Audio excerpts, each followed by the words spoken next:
Hello and welcome back. आज हम लोग लर्न करेंगे फोटोग्राफी।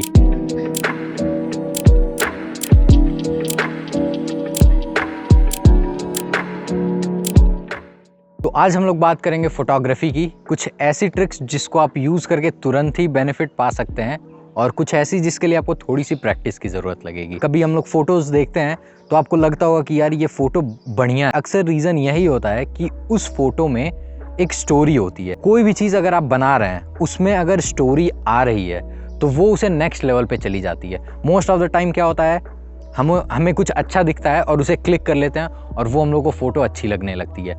लेकिन अगर आप प्री प्लान्ड किए रहें कि हमें ऐसा शॉट लेना है, कुछ ऐसा करना है, कुछ वैसा, जिसके बारे में हम लोग आगे बात करेंगे, और तब करें तो मे भी आपकी फ़ोटो बहुत ज़्यादा अच्छी आए। तो आज हम लोग कुछ पॉइंटर्स पे बात करेंगे और देखेंगे कि कैसे अपनी फ़ोटोज़ को नेक्स्ट लेवल पे ले जाएं और सिर्फ और फ़ोन से। सबसे पहले हम लोग करेंगे सेटअप। हम लोग का फ़ोन का सेटअप कैसा होना चाहिए। तो स्क्रीन में हम लोगों को सबसे पहले ये जो फ्रेमिंग होती है ये यहाँ पे 1:1 की है और ये फुल है और 4:3 की है। तो हमेशा आपको ये 4:3 के, अगर आप फ़ोन में शूट कर रहे हैं तो हमेशा ये 4:3 का फ्रेम रखिएगा। अगर आप 16:9 के रेशियो के फ्रेम में रिकॉर्ड करेंगे और फोटो में उतनी क्लैरिटी और डिटेलिंग नहीं रह जाती है, तो ये रिकमेंडेड है आप हमेशा 4:3 रेशियो रिकॉर्ड करें। दूसरा ऑप्शन है HDR का, हाई डायनेमिक रेंज। वो आपके ऊपर है। अगर आप मोस्ट प्रोबेबली अगर आप ऑटो मोड पे रखते हैं, अगर आपके में है तो अच्छी बात है, नहीं है तो कोई बात नहीं। तो HDR भी ऑन हो गया और 4:3 का रेशियो हो गया। अब हम लोग लेते हैं, चलो कुछ फोटोज़। आ जाओ। एक सेकेंड, एक गलती हो गई। ये हम लोग को ग्रिड ऑन करना है। ये ग्रिड बहुत ज़रूरी है।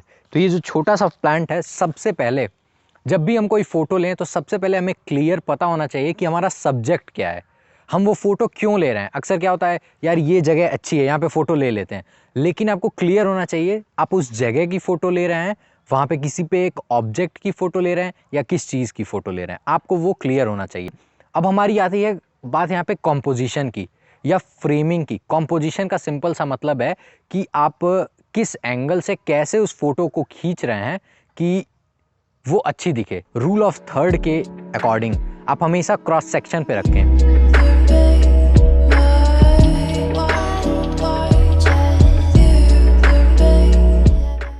तो ये फोटो ली गई है रूल ऑफ थर्ड के अकॉर्डिंग। अब आप देखेंगे जो हमारी पुरानी फोटो थी, जो हमारी पहले की फ़ोटो थी और ये अब की फ़ोटो है, आपको काफ़ी ज़्यादा डायनामिक डिफरेंस दिखेगा। अब सिंपल सा हम लोग क्या किए हैं, बस उस फ्रेमिंग को हटा के रूल ऑफ थर्ड्स का फॉलो की। सपोज अगर हमको यहाँ पे लैंडस्केप का फ़ोटो लेना हो, ओके, तो हम लोग क्या करते हैं, अक्सर लैंडस्केप मोड में ऐसे फ़ोटो ले लेते हैं। ये हम लोग सेम वही चीज़ करेंगे, एक्सपोजर डाउन करेंगे ताकि बैकग्राउंड में जो चीज़ें हैं वो भी क्लियर दिखने लगें। अब अगर हम एक फ़ोटो लें, लेकिन लैंडस्केप के लिए एक इम्पॉर्टेंट टिप ये है कि जब भी आप लैंडस्केप में फ़ोटोज़ लें तो एक फोरग्राउंड ला दें। ये आपके फ़ोटो को एक अनदर डेप्थ ऐड करता है, एक लेयर ऐड करता है।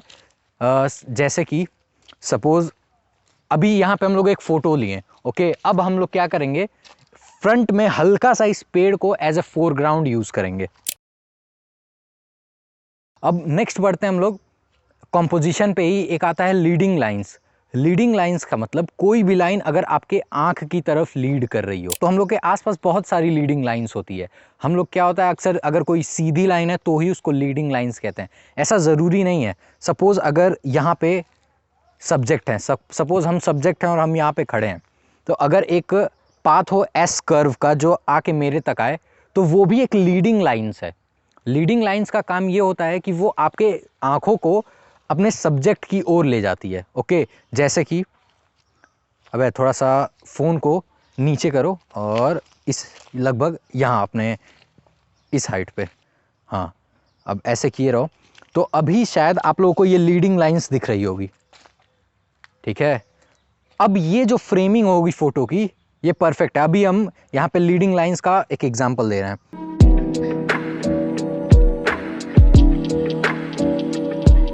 अब हम लोग बात करेंगे फ्रेमिंग की। जब भी अगर हम कोई फ्रेम करें, कभी भी आप फ़ोटोज़ ले रहे हैं तो चेक करिए कहीं आपके अराउंड में फ्रेम तो नहीं है।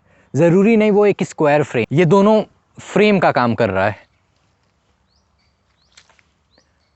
तो जैसे अब ये शॉट आपको बहुत बढ़िया लगेगी क्योंकि यहाँ पे अब ये 2 फ्रेम हो रहा है। अगर इस एंगल से आप ऐसे फ़ोटो लेते हैं, काम कर रहा है फ्रेम का, और सेंटर में आपका सब्जेक्ट रहेगा और आप उसे अच्छा फ़ोटो ले सकते हैं, ठीक है। तो अब ये जो पाथ है ये काम कर रहा है एक लीडिंग लाइन्स का, तो ये एक लीडिंग लाइन्स है, वो मेरे तक लीड कर रहा है, तो आप इसका एग्जाम्पल ले सकते हैं। अब बात करते हैं पर्सपेक्टिव की। पर्सपेक्टिव का मतलब आपका लेंस कौन सा यूज़ कर रहे हैं। मोस्टली हमारे फ़ोन में वाइड एंगल लेंस मिल जाता है, मैक्रो और फिर मेन एंगल। मेन लेंस जो हम लोग के फ़ोन का होता है वो बेस्ट, उन तीनों में से बेस्ट होता है, तो ट्राई करिए हमेशा उसमें कैप्चर करें, आपको बेस्ट डिटेल्स मिलेंगी। और दूसरा होता है वाइड एंगल, मैक्रो की बात नहीं करेंगे हम लोग वो। तो वाइड एंगल लेंस हम लोगों को एक पर्सपेक्टिव देता है वाइड का, ठीक है। आप वाइड एंगल का डिस्टॉर्शन यूज़ कर सकते हैं।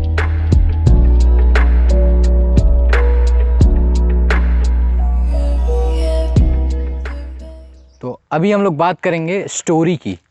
हम लोग जब भी फ़ोटोज़ लेते हैं, अगर उससे पहले थोड़ी देर पहले अगर हम ये सोच लें हम लोगों को क्या लेना है, क्या क्या सब्जेक्ट है, हम लोग ये फ़ोटो क्यों ले रहे हैं, कोई भी फ़ोटो लेने से पहले उसका पर्पस सोच लेते हैं, तो वो फ़ोटो हमेशा एक बढ़िया आएगी। हम लोग बात करेंगे एक सिंपल सा ट्रिक की, जिसको यूज़ करने के बाद आपकी फ़ोटो इंस्टेंटली बहुत बढ़िया हो जाएगी। ट्रिक पीटर मैकिनन से हम सीखे हैं। पीटर मैकिनन अगर आप नहीं जानते हैं तो वो मतलब, तो ये उनकी टिप है, और जब से ये एक्चुअली में यूज़ करना आप स्टार्ट करेंगे ये इतना ज़्यादा इफेक्टिव है। ये जब आप खुद यूज़ करेंगे तो फिर आपको पता चलेगा कि जब भी हम कोई फ़ोटो फ्रेम करते हैं, कोई भी फ़ोटोज़ अगर हम ले रहे हैं, उसको जब भी फ़ोटो क्लिक करने से पहले अगर हम देखें कि उसके बैकग्राउंड में से हम क्या क्या हटा सकते हैं, तो फ़ोटो और ज़्यादा अच्छी हो जाती है। वो फ़ोटो अपने आप ही उसमें एक अनदर मतलब एक क्लीन हो जाती है। तो ये तो आई हटाने वाली, अननेसेसरी चीज़ों को हटाना, ये है सबसे बड़ी टिप। और इसी में एक, अगर इस पे एक लेयर ऐड करना है तो अननेसेसरी थिंग्स को हटा के उसमें आप कोई चीज़, नई चीज़ ऐड कर सकते हैं उस फोटो को एक डायमेंशन देने के लिए। नेक्स्ट इंपॉर्टेंट टिप ये है कि get closer to your subject. Background blur आता है तो हम लोग को वो फोटोज़ अच्छी लगती है, ठीक है। तो अगर आप फ़ोन फोटोग्राफी कर रहे हैं तो उसमें आप सब्जेक्ट के अगर क्लोज चले जाएंगे तो वो फ़ोन बैकग्राउंड ब्लर कर देगा। ये सिंपल सी ट्रिक है जो आपके फ़ोटोज़ को अनदर लेवल पे लेके चली जाती है। हाथ पे फोकस किया, हाँ। अब देखो। तो ये था कि अब ये शूट हो रहा है फ़ोन से, लेकिन आपने बैकग्राउंड ब्लर देखा। आप जैसा बैकग्राउंड ब्लर देखें तो सबको लगेगा ये एक्चुअली कैमरे से शूट हो रहा है, ठीक है। तो अगर आप किसी सब्जेक्ट के क्लोज जाते हैं तो आप, पहली चीज़ आप उससे और ज़्यादा डिटेल्स ला पाएंगे, दूसरी चीज़ आप अपने बैकग्राउंड को ब्लर कर देंगे, जो कि ये इल्यूजन देगा कि ये किसी हाई एंड कैमरे से फ़ोटो खींची गई है। अब बात करते हैं कोई भी फ़ोटो, अगर आप कभी भी कोई अच्छी फ़ोटो देखिए तो उसे एनालाइज़ कीजिए। सबसे बेस्ट तरीका है अपने फ़ोटो को अच्छा करने का, इसे शॉर्ट कैसे किया गया होगा। मोस्ट ऑफ द टाइम हम लोग रिलाई करते हैं एडिटिंग पे कि हम लोग इसे एडिट कर लें। कभी भी आपका सब्ज़ी अच्छा नहीं बनेगा अगर आप उसका रॉ मटेरियल अच्छा नहीं लाएंगे। इसलिए जब भी आप कोई फ़ोटो अगर अच्छी नहीं खींचते हैं तो आप एडिटिंग में भी उसे अच्छी उतनी नहीं बना सकते हैं। कंक्लूड करते हैं, हमारी फ़ोटो कोई स्टोरी बतानी चाहिए, पहली चीज़। दूसरी, कॉम्पोजिशन, रूल ऑफ थर्ड्स का यूज़ करना है, ठीक है। पहले स्टोरी बतानी चाहिए, रूल ऑफ थर्ड्स का यूज़ करना है। तो ये ट्रायल एंड एरर करते रहिए, प्रैक्टिस करते रहिए, और आई होप आपकी फ़ोटोज़ भी अच्छी होगी। एक सिंपल सा चैलेंज है आप सभी लोगों के लिए, आप सभी को रूल ऑफ थर्ड यूज़ करके एक फ़ोटो लेनी है और टैग करना है हमको। अगर ये रहा मेरा इंस्टाग्राम,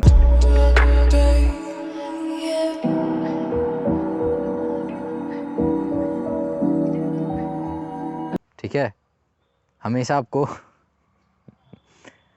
ये फुल है और ये 4:3 का फ्रेम है। इस फ्रेम में